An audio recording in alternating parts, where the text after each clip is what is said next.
Hello, my name is Debbie Boone, and I want to welcome you to my podcast, The Bend, where we explore how successful people navigated the path and emerged in a better place when life threw them an unexpected twist. It's inspired by one of my favorite sayings: the bend in the road is not the end of the road unless you fail to make the curve. These conversations will hopefully help you and inspire you to embrace your personal bend and to flourish. I hope you enjoy it, and if you need help with your own personal navigation and you're in veterinary medicine, please feel free to reach out to me at Debbie Boone 2 Manage Vets Consulting. Enjoy the bend and be inspired by our wonderful guest. Welcome.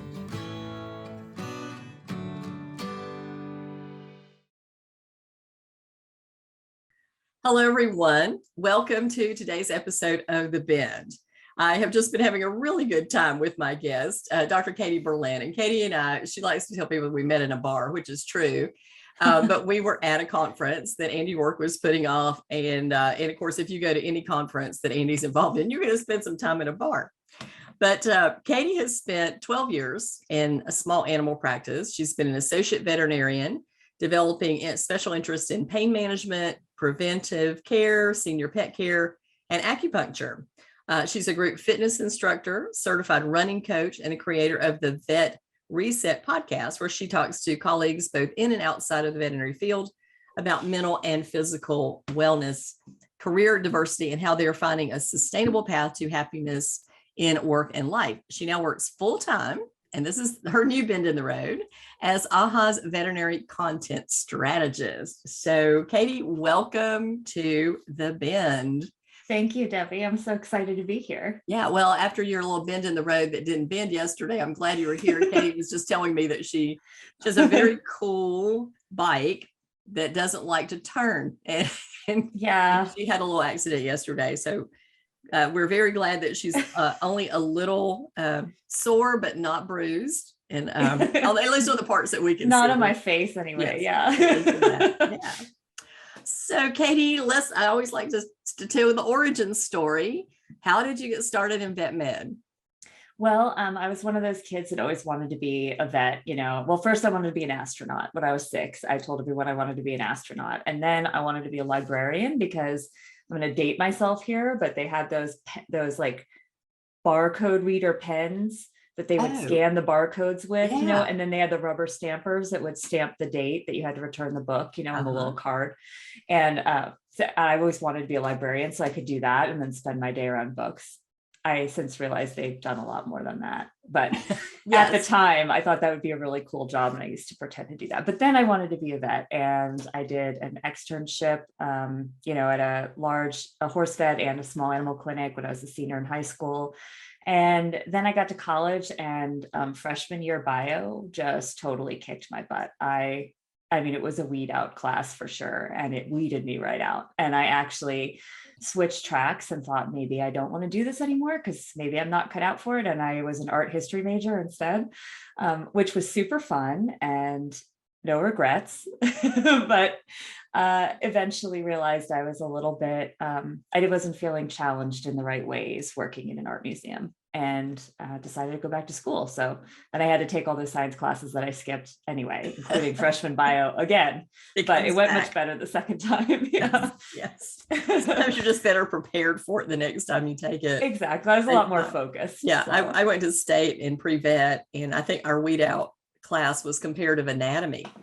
Well, I went back and I was doing some work with pre-vet students, and I said something about it. And they went, "Oh, you don't have to take that anymore." I went, "You have got to be kidding me. You don't They would hand you a bag of bones. It was the cat, incomplete cat skeleton, and dump it out.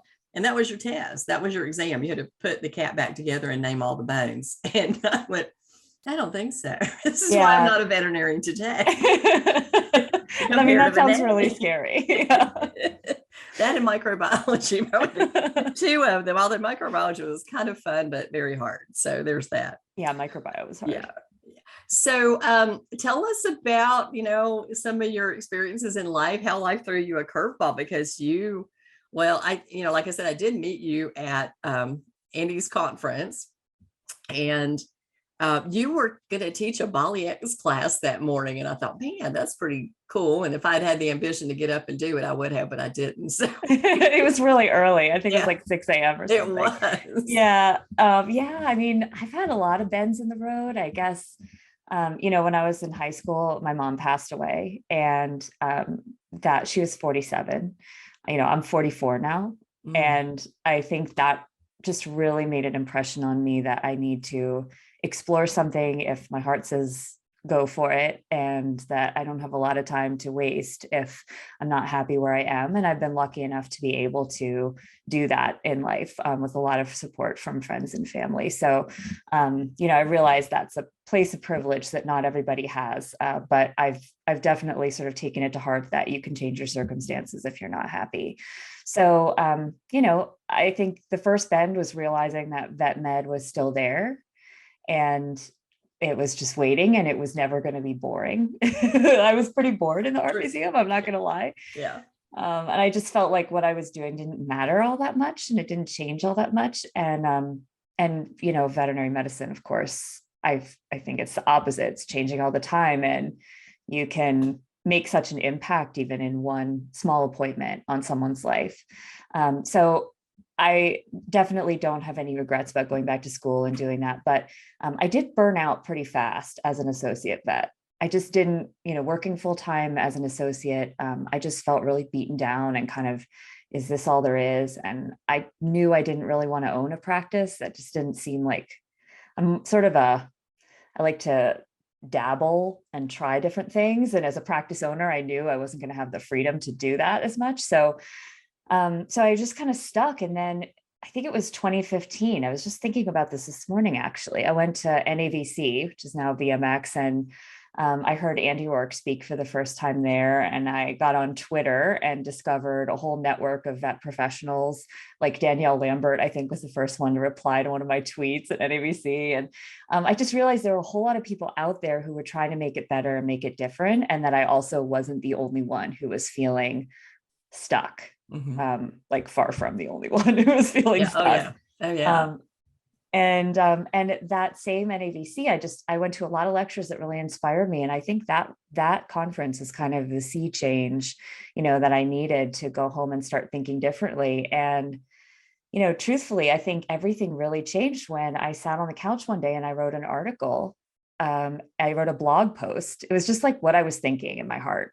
I had just torn my ACL and discovered the gym, and I was rehabbing my knee, but I also was starting to like run and do pull-ups and stuff that I never, I was like a dorky kid. I was not an athlete kid, and I was just discovering this whole side of me I never knew, and it brought me a lot of joy and made me feel like there was something to life besides going into the clinic every day. And I wrote a post about it. I think as veterinarians, as veterinary professionals, we're often treated like this is a calling and this is who we are, and we wouldn't know who we were if we didn't do this. And I just don't think that's always true. And I think that even if it isn't true, you can still be a really, really good veterinary professional, and bring a lot to the profession. So I wrote a post about that and just sent it off. And Jessica Vogelsang was the editor for Andy Rourke's site at that time, and she published it. And now she's my boss at AHA. And Andy read the article and he liked it, and he sent me a message.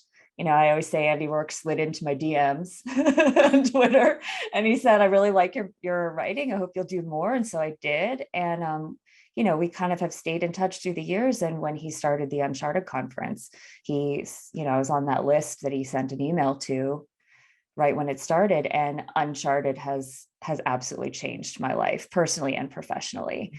So all the bends that have happened since then, like almost everything, I think has been tied up with that blog post in some way. Yeah. It's funny how one thing can Yeah. really change the difference. Yeah.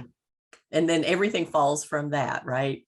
I can Yeah. remember, I guess my event would be, I was working in an animal hospital. I was doing some marketing, I guess, just companion leader stuff for Novartis Animal Health. And I met Michelle Garcia Winter, and we were getting this training. We were getting media training. They had professional TV cameras on us, and how many times do you go like, and in a conversation, and Oh my hopefully gosh, I'm the worst would. at that. I did not do that much, but from that point on, I met Michelle, and then when she started the Patterson University classes, she called me and said, I need you to do this thing, and I'm like, oh, okay. So that changed everything for me. That and then I wrote. I guess it was a remark back. Somebody had put in there about receptionists have the worst job in the hospital on DVM 360. And I said, I really want to write a rebuttal to that, because I worked the front desk for a long time. And I said, I think we have the best job in the hospital. We never have to put any animals to sleep. We don't do anything that causes them pain. We get to see people through generations. If you do it well, you see generations of people. And I thought it was a blast. And then I wrote an article called, for VHMA managers, why do your receptionists hate you? And of course, they changed the title. I didn't title it that. I thought it was a little rough. Yeah, that is it's a little harsh. A little harsh. But there was that, it's the stuff that you do to undermine your staff that you don't really know that you're doing. And so I was getting a lot of feedback from the management, from the CSRs in the training class, and like, oh, yeah, we're right about that. And then, I've been writing ever since, just like you. So what was your toughest challenge? I mean, you were associate. Were you working in emergency at that point in time when you were just in day practice? Yep, just general practice. I worked in very similar practices through all of my career, really, in practice, but at 4 different practices, I guess, over those 12 years. And that's something I really wish associates knew. I think starting out is that it's okay not to stay at your first job. It's okay to look for the practice that fits, because I had some apprehensions about leaving after my first practice after a year, but I was moving out of the area, so I had a reason. But the next one it just wasn't a good fit. It had been recently purchased by VCA, and it was a very small hospital. It's kind of a satellite of a big hospital that VCA wanted, I think.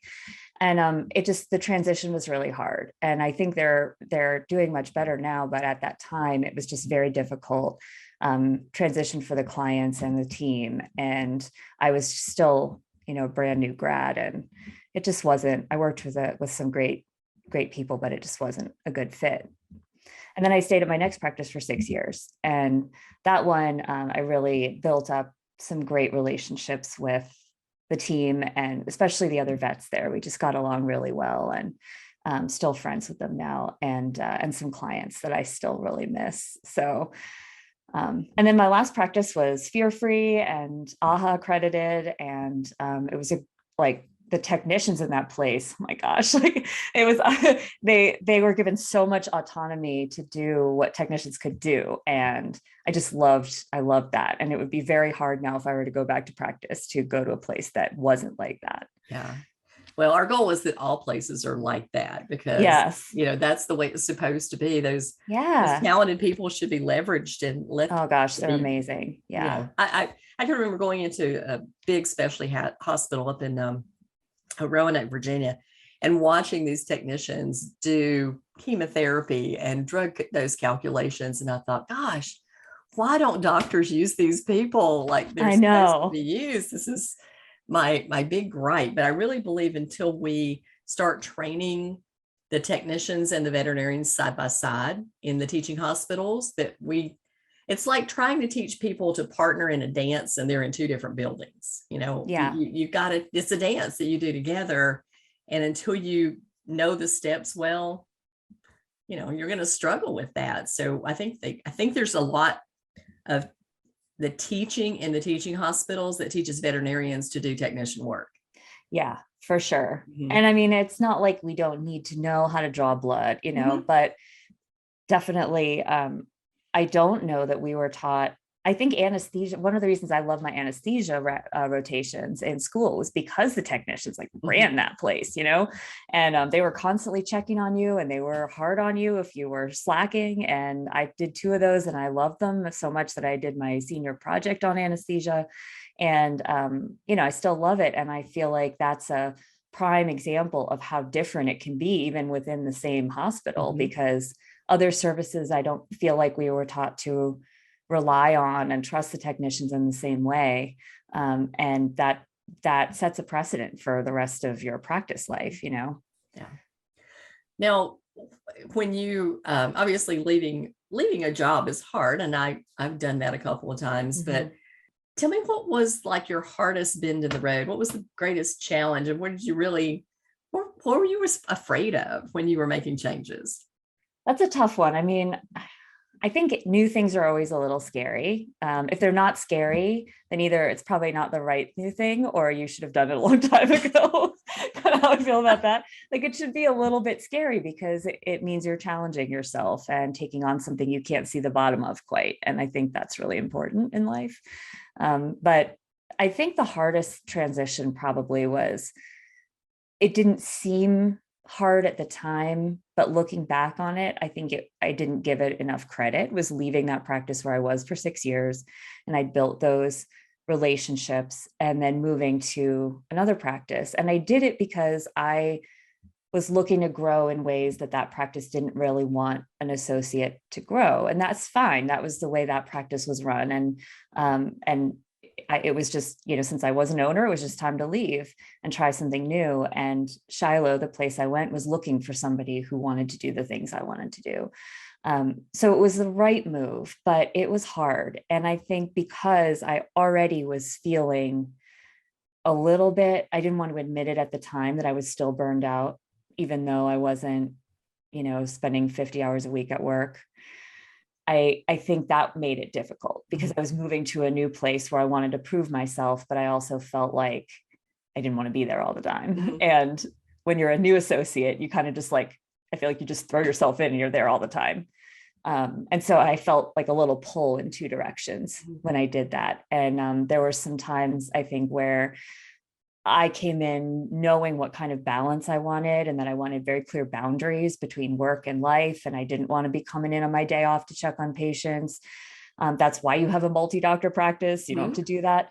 But the culture there had taken some time to change over, and it wasn't there yet. And so a lot of the doctors were doing that. And there were a bunch of really caring, talented people. And because I didn't want to do that, I was seen as sort of like not a caring person by some of the team.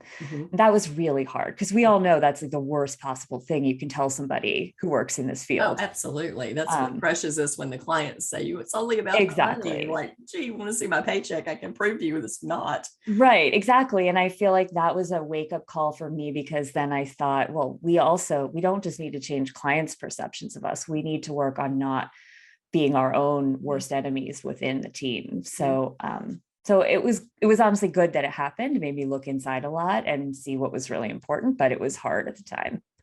Yeah. But, you know, the boundaries are important. And I can remember talking to a veterinarian. I think he was about 70 at the time, and he was a practice owner, and he owned 27 hospitals in the Chicago area. And he said to me, you know, Debbie, these young veterinarians just don't want to work. And I went, Dr. Cohen, you know, we are baby boomers, and we are insane because we will work all hours of the day and night. And I said, and the young guys coming out probably have a lot better sense than we do, to be quite honest with you, because we killed ourselves. Now, yeah, so you killed yourself for your own business, and it was certainly worthwhile to him because, you know, he was a very wealthy man. But for me, I was a practice manager and worked, you know, all kinds of hours for a practice I couldn't even own. Legally, I was not allowed to own anything. So I was well compensated, certainly, because I got paid on production, which most managers don't. But that being said, I still, after 19 years, walked away from it owning nothing for all the sweat equity that I put into it. I was, like I said, I was certainly fairly compensated. I'm not going to say there wasn't. But there needs to be balance. And the practice that I ran for 19 years, we believed in that. And so when I got out and I started consulting and I looked around, I went, good gosh, what is wrong with you people that you think this is an appropriate thing to do, is to work all these hours of day and night and not take lunch and not go pee? And this is not right. You know, this is not what we're supposed to do, because that's not how I ran practices. And it's still like this badge of honor to be really busy. And it's not a badge of honor to be busy. It works smart, not hard, is my mantra in life.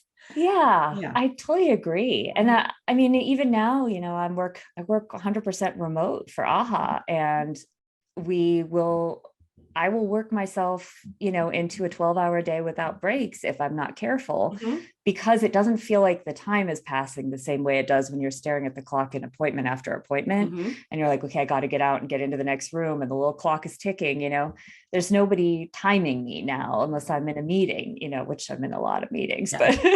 but Yeah. the time just seems to fly by. And I am so excited about this work and so grateful to have this job. I mean, this is like my dream job, and it feels like it's been a long time coming, and I just want to give it everything. But I know, even no matter how much you love it, and vets would know this, like, you can burn yourself out, Oh, yeah. even doing exactly what Yeah. you want to be doing. And I'm trying to be mindful of that and draw boundaries now, but it's hard. I know. Well, even fun is tiring, right? Even fun Right. needs a break. And I love the fact that you were an art major too, because Yeah.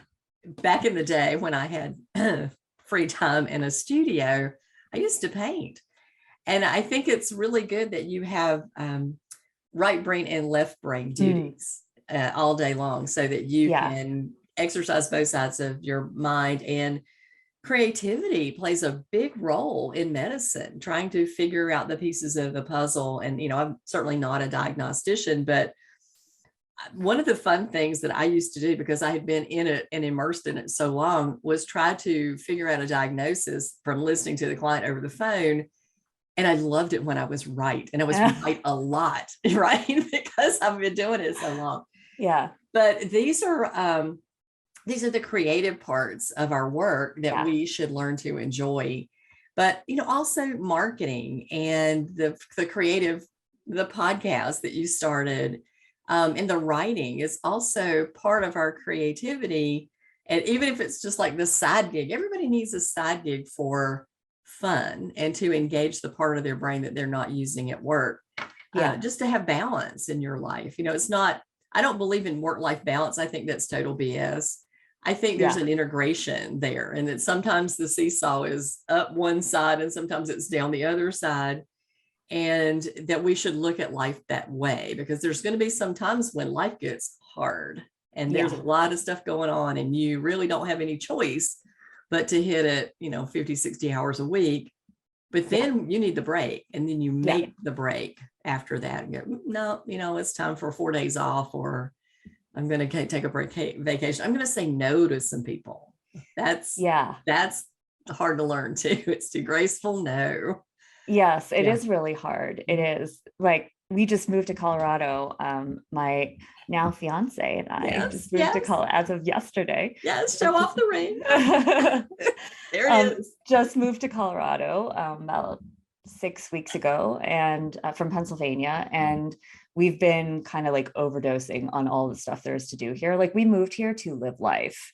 We moved to be outside all the time and enjoy the weather and, ride bikes and hike and run in the mountains. And we're doing all of that stuff, which means like there's lots of boxes that we haven't unpacked yet, and we haven't bought everything we need to for the house. And that's just life. And I think that definitely goes to me feeling sometimes a little bit pathologically rushed in life about wanting to fit in everything I want to do and leaving the kind of adulting stuff for when I just absolutely have to get it done. Like, Yes. at a big party here, I'd have to unpack some of these boxes, but right now, like, I'd rather go hike. Yeah.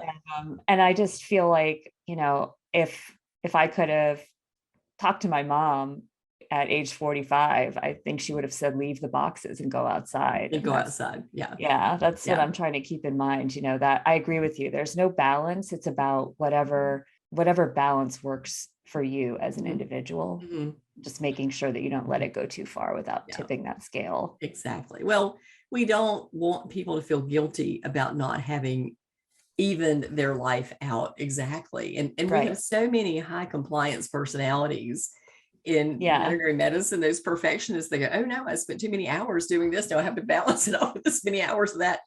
No, girlfriend, be relaxed. You know what? If it doesn't balance out, it does. Just move on. Sometimes, I just kind of look at my week and go, oh, good. I can mess in the yard. I can go on the boat. I can walk on the beach. I don't have much going on this week. It's not good for your business if you're in entrepreneur. Yeah. Yeah, but without, I mean, what's the point of Yeah, having your own business exactly. if you can't have that if you freedom? can't do that. Yeah.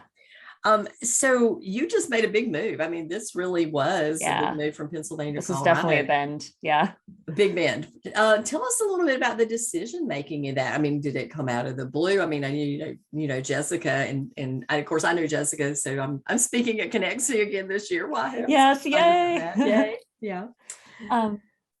I mean, it was actually really kind of crazy. A lot of people, I think, in this field shy away from networking. They don't like that word networking. And I don't love the word. Like, to me, it's just things like talking to you in a bar at Andy's conference. It's just, there's so many interesting people in this field, and you never know who you're going to meet and what story you're going to connect with or who you're going to click with in just the right way. And there have been so many times where just somebody I met it incidentally somewhere ended up playing a major role somewhere else in something I was involved in. And so even though I can be very introverted, I'm kind of an extroverted introvert. And so I feel like I swear this has to do with your question, but it's because, staying sort of peripherally in touch with Jessica all these years, like really barely seeing each other or talking to each other, but just sort of being aware of what the other one was doing. When Jessica got promoted to chief medical officer at AHA last year, she was looking for somebody to fill her job, which is the content strategist. And they wanted somebody who had podcasting experience and writing experience and, wasn't afraid to sort of jump in and kind of dabble in all the projects that, like, content strategy, sort of part of everything, because AHA produces so many different pieces of content. And so she knew that was something that my skill set kind of matched with. And we knew we had similar voices and outlooks as far as like what we saw in the profession that we loved or that we wanted to make better. And so she reached out to me and said, there's this job going to be available. Do you want to apply for it?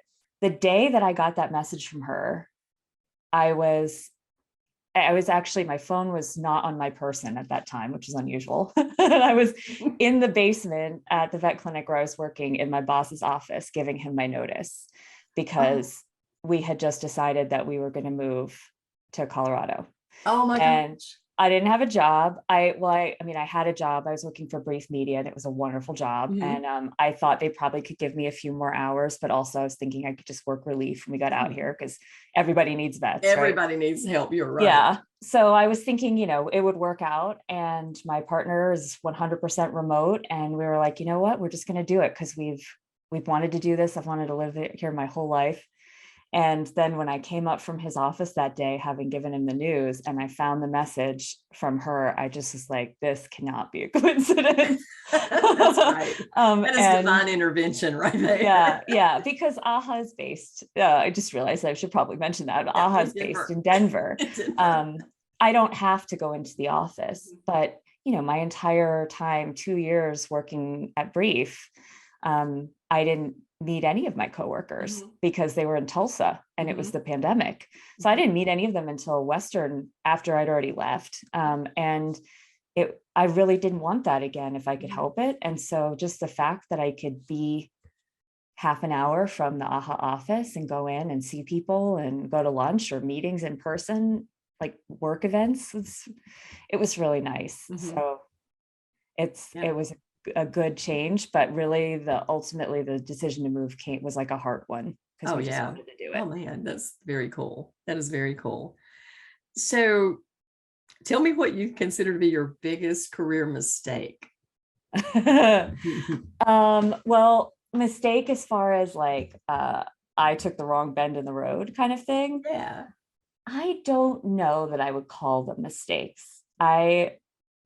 Because I've been in a position fortunate enough to not have like horrific consequences from deciding that I wasn't going to pursue art history after all, or that I didn't want to be in practice full time after all.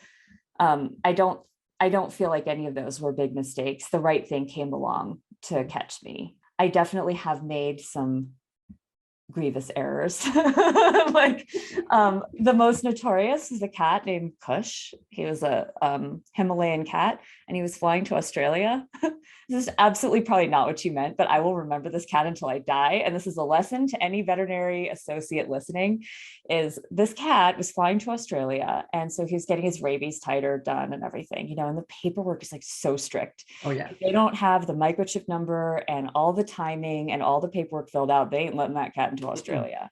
And this was at a time when I was trying to do surgeries in the morning and then see appointments in the afternoon. And I was always behind. I was always rushed. And I did a dental on this cat, and I had to do his rabies paperwork, not his health certificate, the like FAVN thing.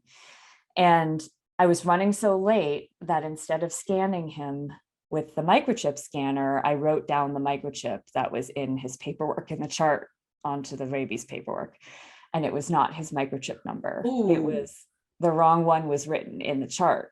And so that cat flew to Long Beach, California from Pennsylvania by himself, and then got turned away on his flight to Australia, and had to fly all the way back across the country by himself, where luckily his parents, his Australian parents, had friends waiting to pick him up and keep him for the next 5 months while we had to do the whole thing again. And that was because of me. It was horrible. And like, I realized that no one died. And like, PLIT did not have to get involved because I didn't kill anything, and they were really pretty nice about it.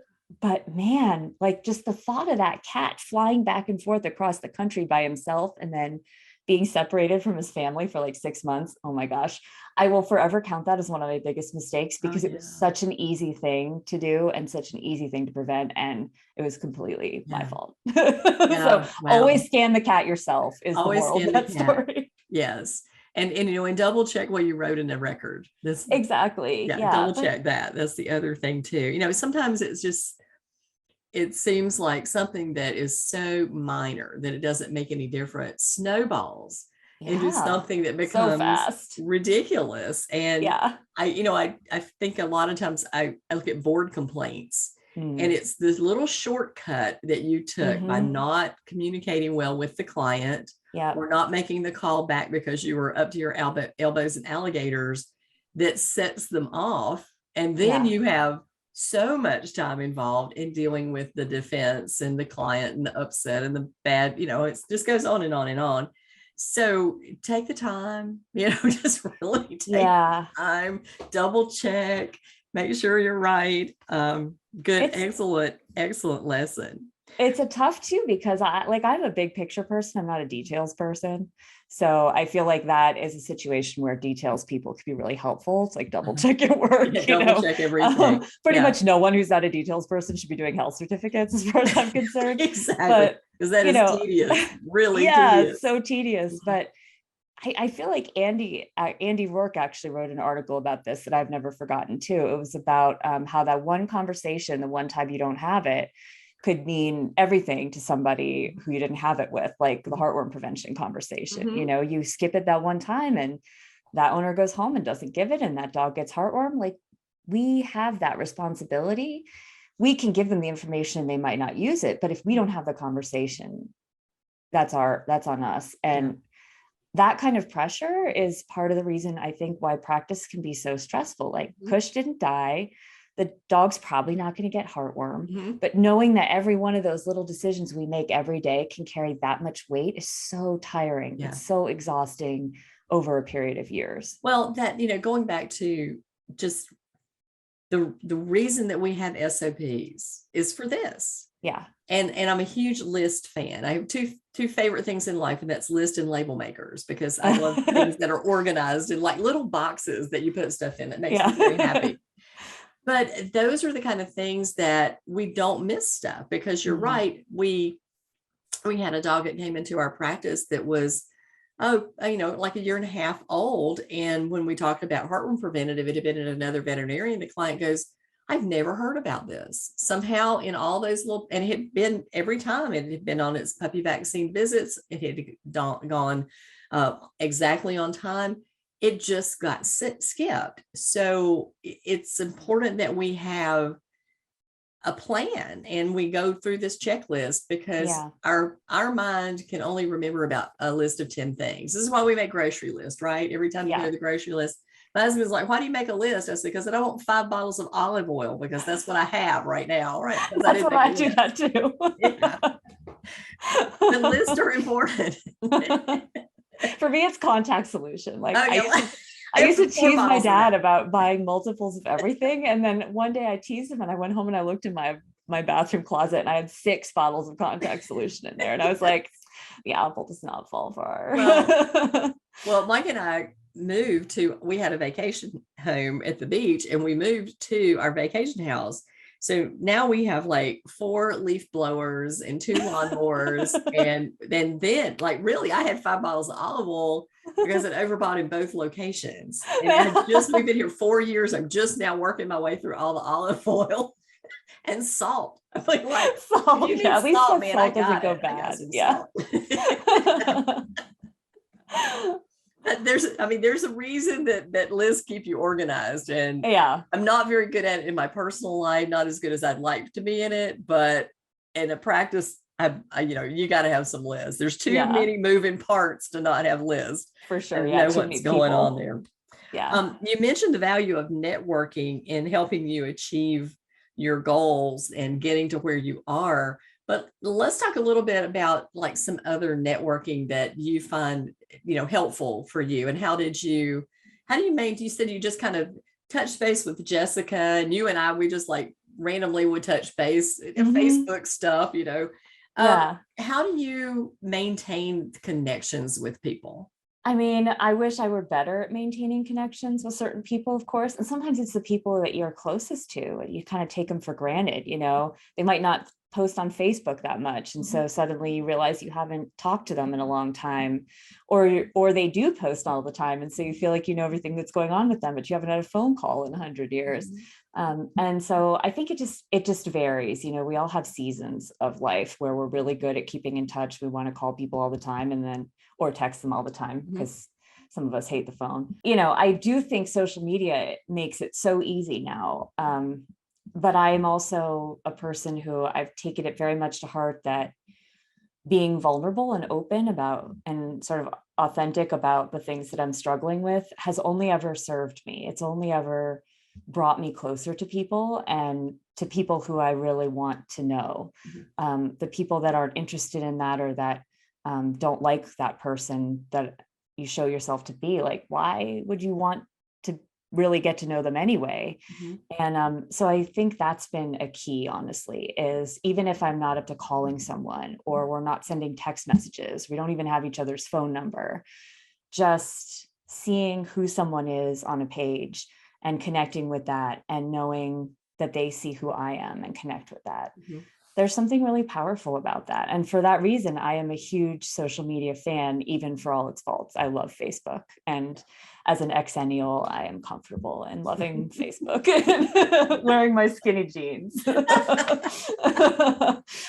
Well, it's done a lot of harm to people, but I think you have to, the way you use it, the way I like to use it, I use it to listen a lot to what's going on in the profession so that I can offer help. And that's sort of the purpose behind what I do. And you're right, connecting with friends and family and people that you don't really see very often. And I have a group of 12 girlfriends, and every year we have an annual beach trip, and we might not see each other for months and months and months, but we go to that beach trip and it's like slipping into a really comfortable, well-known shoe, right? You just know that it's going to fit and you fall right back into it.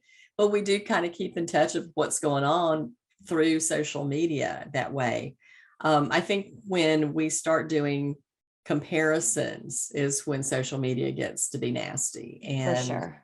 We get involved in politics. I was talking to Clint Latham, and he's like the cybersecurity guy. He's my friend. He lives in Denver, by the way. Super cool guy. Bikes all the time. You guys need to connect. But Clint and I were talking about, this. Oh shoot! I lost my train of thought, Katie. That's great. This is what happens when you go off on mental tangents. Comparing. Oh yeah, and politics. Yeah, Yeah. comparing in politics. So I said, the algorithm on social media is a dragon that we can tame. And so I just would go on there and like I would read stuff from Rachel Maddow and then I would read stuff from Bill O'Reilly. And the algorithm is like, what the hell? They don't, I don't know what to do with you. they don't know what to feed me. And then I would block everything political, whether I agreed with it or not. It would just block and I would put it into, junk or hate or whatever. So even though it technically wasn't and it didn't meet the criteria of hate speech, it still trained the algorithm to not feed me that. So I have a really lovely Facebook feed that doesn't feed me any kind of bad stuff. I did the same thing the last couple of years, but mine was about, was all the diet ads. And because I just cannot freaking stand that. Like there have been times when I've gone onto my Facebook and something reset, like some algorithm reset, or I clicked on something and it just triggered this cascade of like Noom and, keto and buy this powder and buy this cream and buy this like waist cincher. And I have had to go on these binges of just, delete. And it takes sometimes a few days to get it back to where I want. But now like Facebook and Instagram, for the most part, I go on and I'm just happy. Like I see happy people running and people of all different body types running and biking and just, enjoying life and enjoying food and enjoying whatever it is they're doing. And that's what I want. I want social media to be joy. Yes. Yes. And it can be. Well, you'll appreciate this. My mom is 88 and we got her a jitterbug phone. So, cause she lives by herself and she's very, very self-sufficient still. And she walks like every day. She's like a mile a day, up and down hills, the whole deal. Water aerobics 3 days a week. She's in better shape than I am by far stretch. But we got her this jitterbug phone. Well, it got Facebook on it. Well, she has a great grandbaby now. And so she wanted to see Penelope. And I do not know what in the name of God she hit on that platform, but she was 3 hours away from me. And she said, Deb, I'm getting these things on social media. I went, what are you getting on social media? She said, like she watched Yellowstone and she said, like when they were breeding those horses on Yellowstone, I went, oh my God, what in the world have you gotten into? Oh no. Oh yes. And so she had all kinds of crazy stuff. And I went to her house and I just been there like delete. It does make you scared to Google things because you're like, what is it going to think I'm searching for? Exactly. So be really careful when you get your 88-year-old mother on Facebook. Yeah. Luckily, my dad refuses to get on Facebook because he thinks it's going to steal his identity, which is absolutely true. It is true. Yeah, it is. Yeah. That's exactly right. We are worried about the government stalking us. Let me tell you what, social media knows everything about you. Yep. I saw a TED talk the other day that was just kind of fascinating and horrifying at the same time. But do you know that the artificial intelligence algorithms can figure out if someone who is bipolar is going into a manic state so that they can forcefully feed them things to buy because they know that there's, that's evil. That is evil, but it is true. So we really need to be judicious about monitoring social media and being careful. So careful about what we let in to our world that way. But whoa, I thought how horrible this is that we can be manipulated so easily by artificial intelligence. And the thing is, the people who are building it don't even really know how it works because it's so good at it compared to how human minds work. That's terrifying. That's very like iRobot. Truly terrifying. Yeah. Yeah. So let's talk about, making these bends in the road. What advice would you give to somebody who's, just is maybe unhappy in their work or just not satisfied where they are, to kind of take that deep breath and step out into bravery? I mean, gosh, that's a big question. Read Brene Brown. That's my first recommendation. Also, Untamed by Glennon Doyle. If you really want to feel like a goddamn cheetah, you gotta read Glennon Doyle, because that book is going to make you feel like you can go out and do whatever you want. Mm-hmm. I think the first step for me, at least, I can only talk from my own experience and from the experience that I've seen others have, but the first step is realizing that it's okay if the situation you're in is not right, that it doesn't mean you're trying to make something of yourself that you have to be. Most likely, if you're in this field, you already have all the skills that you need to do something else, either in the field or out of the field.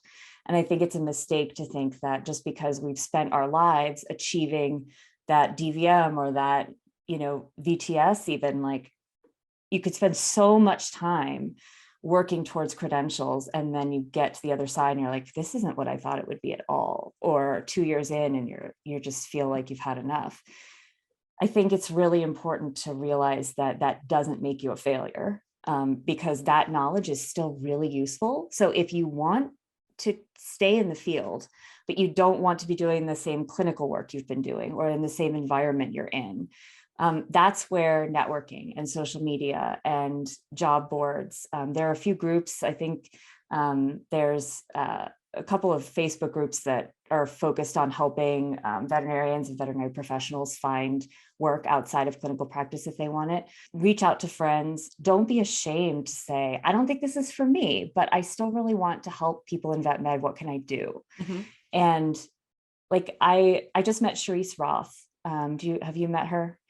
Yes. Yeah. Read the book. Yeah. Children's Yes. book. Yes. Yeah. Dr. Charisse Roth, she wrote 2 children's books. She's writing more and she's amazing. She's like a bright, shiny person. You just feel great after you talk to her, but she has a shop and she has these sweatshirts in them that say #RealDoctor on them, because her whole thing is that anybody can look like a real doctor. And I bought one, even though I'm not necessarily the target market. I'm perfectly comfortable saying I was a real doctor, but I'm still one, even though I'm sitting behind a desk. Mm-hmm. And that's something that, like, we could use 25 more people at AHA. AHA, unfortunately, being a nonprofit, can't hire all 25 of those people, but there are positions available for people who want to help the industry in other ways. Big dramatic change is possible if that's what you're looking for. Mm-hmm. But on a smaller scale, if you say, I still really love practice and I kind of feel in my gut like this isn't right, something's not right here, you can look elsewhere, and it's okay to do that. Yeah. Even if it's been 6 months, even if it's been 3 months. Oh, yeah. You have to feel like the mission and the goal and the culture of the place is aligned with yours, or it's not going to be a good lasting relationship. Yeah. Well, I think going into a job, one of the things I see with new grads particularly is a lot of times they're romanced by mm-hmm. the beauty of a building or the equipment that's there or the story that's being told to them, but they don't know to ask good questions of the people who are working there. Like, that's for sure. How long have you been working here? Is there a lot of turnover? How many times are the clients upset a day? And what is the expectation? How many nights do you spend here 2 hours after closing? Let's ask those questions on the job interviews and hopefully get some answers, and talk to people who used to work there too, if you can find those. Right at this point in time, veterinarians are certainly in the driver's seat and they can be picky about where they work. But as somebody who has hired people for 30 years, I can tell you that the questions that we are often asking, interviewees are poor.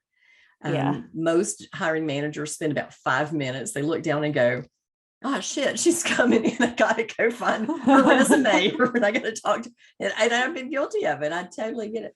But there's got to be preparation and asking good questions, and the prep goes on both sides, because the idea of having a job is that it's a good fit for both, not just for the practice. And you want your people to be happy, because then you do have a culture. And, the other thing I want to shout out to this is people who enjoy their work, who love where they are. Tell people that, because we can't have a profession that only tells the bad stuff. Right. We need to be talking about the good stuff. And there's a lot of good stuff.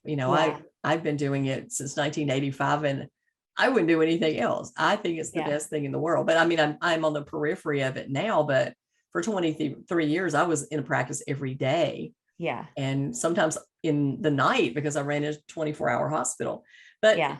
there's nothing wrong with you if you're happy in practice. Right. That's the other side of it, Yeah. right? Yeah. Yeah. Nothing wrong with you. Like you're one of the very lucky ones who's Yes. found the right spot, maybe even without looking for it. Right. Yeah, definitely. I wish that more happy people would be loud about it. It's kind of Mhm. like when you're on some of the vet groups and Facebook and you say over my lunch break, and then like 85 comments come in immediately that are like, lunch break, What what's lunch? that? Right. And Yeah. like, then after a while, people are afraid to say they took a lunch break, Right. or that they get weekends off, or that they don't have to be on call, because all of the people who are bitter about not having the lunch break are on there saying that's not busy, like you Huh? can't be busy if you have a lunch break. Well, I mean, who cares if they think you're busy enough, Right. like if you want a lunch break, you should have one.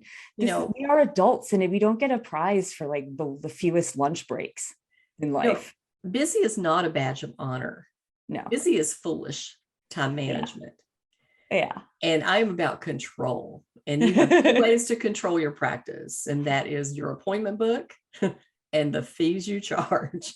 And if Yeah. you don't want to control them with those two things, then you're going to live busy and Yeah. swamped all the time. So organize yourself. You know what? Just list label maker, organize your Right. time, use the Yeah. appointment book. That's And what it's for.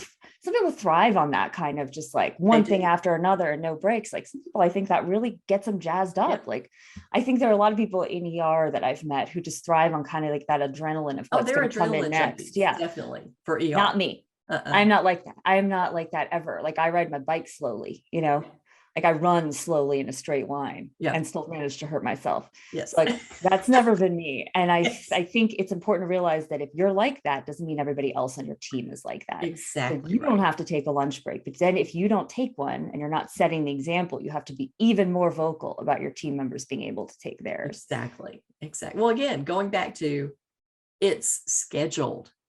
Like Yeah. my team, I put schedules up 3 months in advance. They had the same day off every week. They could go to the doctor. They knew they had a life. They didn't change up all the time.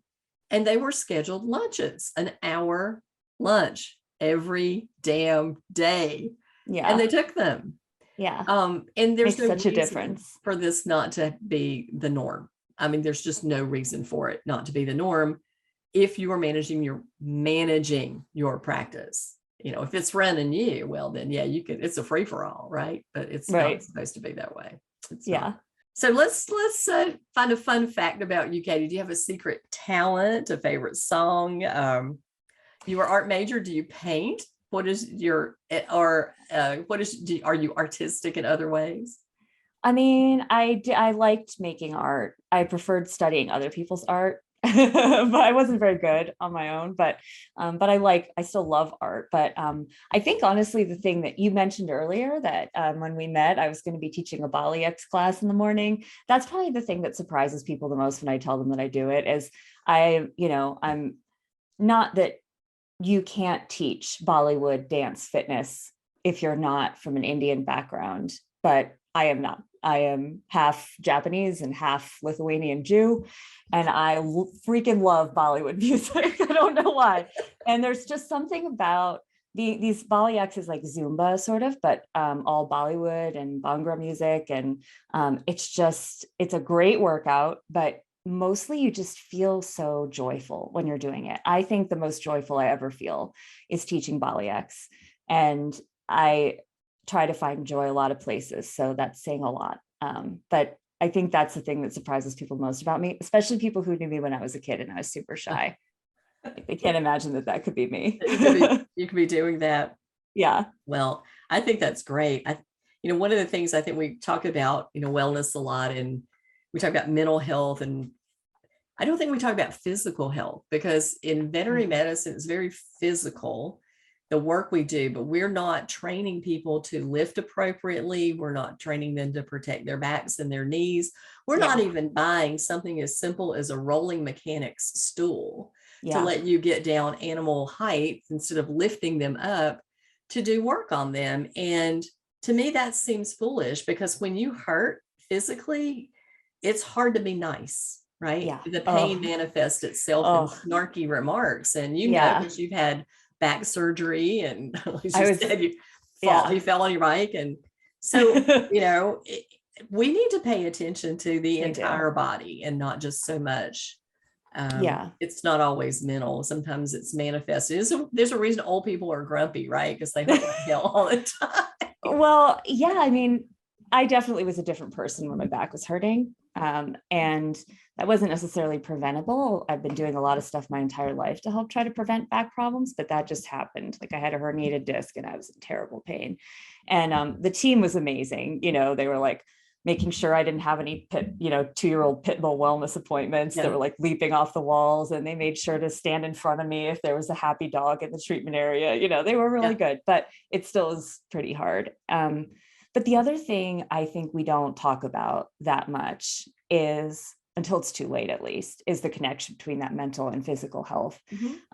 Because like earlier this year, you know, from us following each other on social media, I was dealing with a lot of medical issues earlier this year. I had what is like a mini stroke, but only lasted about a minute.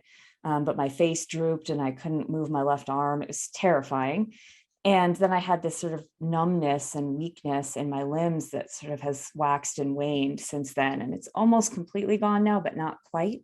Like I can tell I'm not quite the same.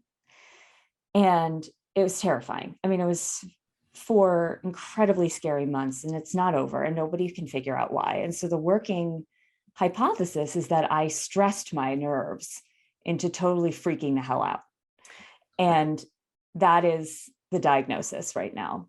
And so I have had all the tests, like so many tests, and they didn't find anything. And they told me that honestly, chronic stress could have caused this. And I did not want to believe that, because you want, as medical professionals, we want there to be a problem that we can identify and either fix surgically or put a pill in you to make it go away. And you don't want to be told that when you're the most scared and panicked you've ever been in your life, that it's due to stress, you know, and that you should probably calm down, but you're afraid you're going to die every day. And that was really kind of amazing, because I had just left practice when this happened. I'd been out of practice for a month when this happened. And I was the happiest I'd been. You know, I was feeling relaxed. My AHA job had started and I was loving it. And I was like, this is amazing. We were looking for a place to live in Colorado. I felt like my life was actually restarting. It was a huge reset for me. And that's when it happened. And I really honestly do believe that it was probably because my body finally let go of 12 years of that adrenaline it didn't want, and the waiting for what was going to come in the door next. And I didn't even have a stressful practice life, you know? It just wasn't right for me. And I was tired. And I think my body just kind of realized it was safe and gave out. Wow.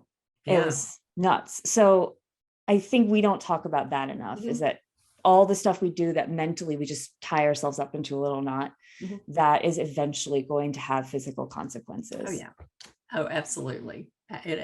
Well, I was diagnosed with breast cancer when I was 46, and I'm thoroughly convinced that the reason that I developed breast cancer was that simultaneously, my husband and I were building a house. I was building a new veterinary hospital for my practice, and I was managing a 5-doctor practice with 3 satellite locations. And I was like anxious just thinking.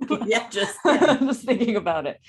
And so all this was going on. Oh, and my husband was opening a business. So I would go to work in the morning. I would leave for lunch. I'd go to the construction site for the animal hospital. I'd grab some crappy fast food on the way back, come back, stay at the office till closing time at 6 o'clock. My husband was working, so he would come from his job. We would go down to our hometown, which is where we were building the house, do work on the store that we were getting ready to open until about 10 or 11 o'clock at night, drive back home 30 miles, and get up and do it again the next day over and over and over again. And all those projects are going on simultaneously. And so I feel like I got all the work done, but I trashed what I normally ate. And I was working all hours of the day and night. And between that and the junk food, I put so much stress on myself mentally and physically that my susceptibility to a genetic predisposition from my family pool, threw me into this state of where I developed breast cancer. But it's all plays together. You can't separate the body from the mind. It all works together. And we have got to remember that physically and mentally, we are stressed, and we can take the time to, take a walk in the day and step outside and breathe some fresh air and, go hide in the bathroom for a minute and just right. do a few yoga breaths. I mean, even sometimes a little 2 minutes of box breathing will get you through to the next For sure. And, but there's no shame, and there's no shame in that. In fact, it's smart. It's the smart way to keep moving through the day and have a sustainable career, because you can't keep running at full tilt. You're going to run out of gas or hit the wall. There's no option about that. I could not have sustained what I was doing much longer than I did. And then, it manifests in disease. So you got to be realistic about your limitations as a human. Put robots to work for, some of that stuff. That's coming, right? That's what we should be using AI for, right? Exactly. That's what we need the robots for. Not figuring out when people are going to buy stuff. No, that's what we need AI for. Yeah. Well, Katie, now since you've already let the cat out of the bag about, the hidden librarian thing, I was laughing when you said it, because I was a library assistant when I was in junior high school, and we had card Did you get to use the stamper? The stamper and the card catalog with the little, where you filed the cards, and the Dewey Decimal System, where you put that was before you had the barcode reader. So I didn't even have a cool barcode reader. But have you got a favorite book? I mean, obviously Brene Brown, we're both fans, and she's got some great books, but any particular book that you think is the book? So I think Brene Brown, I pretty much think all of humanity should read Brene Brown. Probably Daring Greatly is my favorite one. And Crucial Conversations, which I know you feel the entire human race should read that too. Absolutely. I didn't particularly have a great time reading it. It's not like what I would reread for fun, but I feel like it's just the book that taught me the most, and will teach me the most every time I look at it. And Untamed by Glennon Doyle. But if there's one other book that I had to save, like if I could save another book in a house fire, it would be Big Magic by Elizabeth Gilbert, which isn't one that everybody should read, but it's one that certain people, if they haven't found it yet, it'll be like the book that they realized that they were looking for and they hadn't found yet. It's about living a creative life.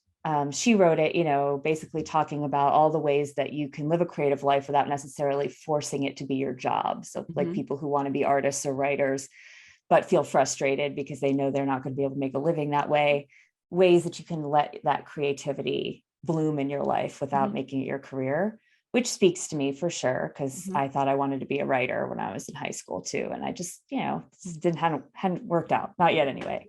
Yeah. But she just writes so beautifully about it. And it connects with, there's like a little bit of magical realism in there where she talks about opportunities and ideas being these things that kind of fly around and touch you, and you can take them or not take them. And if you don't, they'll pass on to the next person.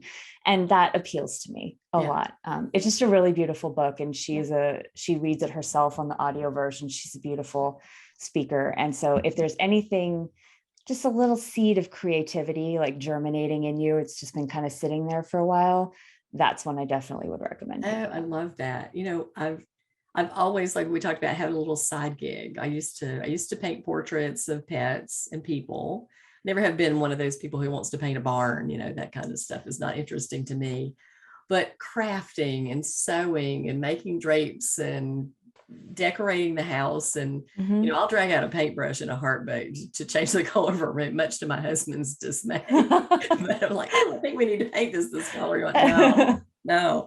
But even those things are creative things, and they're you should embrace that. You really should embrace those things, even if you don't do anything but make stuff to give to your friends. That's okay. Exactly. Yeah. Or keep in your own house and not show anyone. Like, just if it gives you joy to make it, then it's worthwhile. Yes. And it recharges a part of your brain that I think we allow to kind of go dead. And I definitely feel that way. This book, Dr. Carolyn Brookfield was just on my show. I don't know if you can see this or not, but Carolyn is a veterinarian, and she wrote this book called The Reluctant Creative. And it talks about this. She actually does stand-up comedy, much like our friend Andy Rourke. And she talked about that. And she said, we need to have this release. When you're immersed in science all day, you need to go to the other side, so to speak. And it's a really interesting book. And it talks about, embracing that creativity that we all have, because there's a reason we have both sides of our brain, right? So that we can engage. And if we're ever problem solving, something's really difficult, my tip is always this: cross your arms, because it helps engage both sides, your right and left side of your brain. And it helps with creativity and scientific problem solving. And that's what we need to do. We need to be creative in our problem solving. I love that. Yes. I'll have to check that book out for sure. Yes, absolutely. Well, Katie, thank you so much. Always great connecting with you. I'm looking forward to coming to Nashville, and that's going to be fun. And of course, working on the connexity with you guys, because the creativity is there. And you guys, I love the fact you just kind of turn me loose, and Jessica goes, just do something, Deb. And I'm like, oh, good. So, we had a scavenger hunt last year.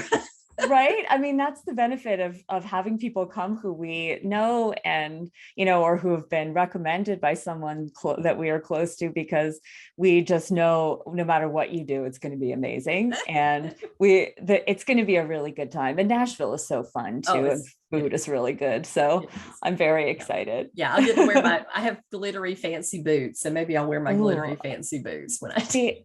I'm in Colorado now. I have to get some boots. I haven't had cowboy boots for a long time. So this is a good excuse, I think. That's right. I think think it is to go and get yourselves. And of course, you need to check out Nashville before you for the venue. So really good boot shops. Maybe I could go a day early or so, but the scouting trip is I couldn't go on that because plane tickets right now are like $1,500. So I know. The gas. I know. The gas. I know. Yeah. Wow. Well, Debbie, thank you so much. This was so fun. And I'm really excited to see you in Nashville. And thank you for being a recent guest on Central Line. Your episode just came out 2 weeks ago, I think. Yeah, I think it did. Yeah. I was flipping through my Trends magazine and went, oh, there's me. Yeah. There you were. I was surprised to see myself there. Yeah. It's always a pleasure. And I love AHA, as I always said. I drink the Kool-Aid. I managed hospitals 25 years for AHA accredited practices. So I am a believer in the standards. Best list on earth. Yeah. I agree. The more I learn, the more excited that I am that I work for AHA. So definitely we have big things in store. Yes, absolutely. Well, thank you again. And thank you to everyone who listened to this episode of The Ben with Dr. Katie Berlin. We will have her contact information in the show notes. And please feel free to reach out if you have any questions about anything we talked about today on The Bend. Thanks.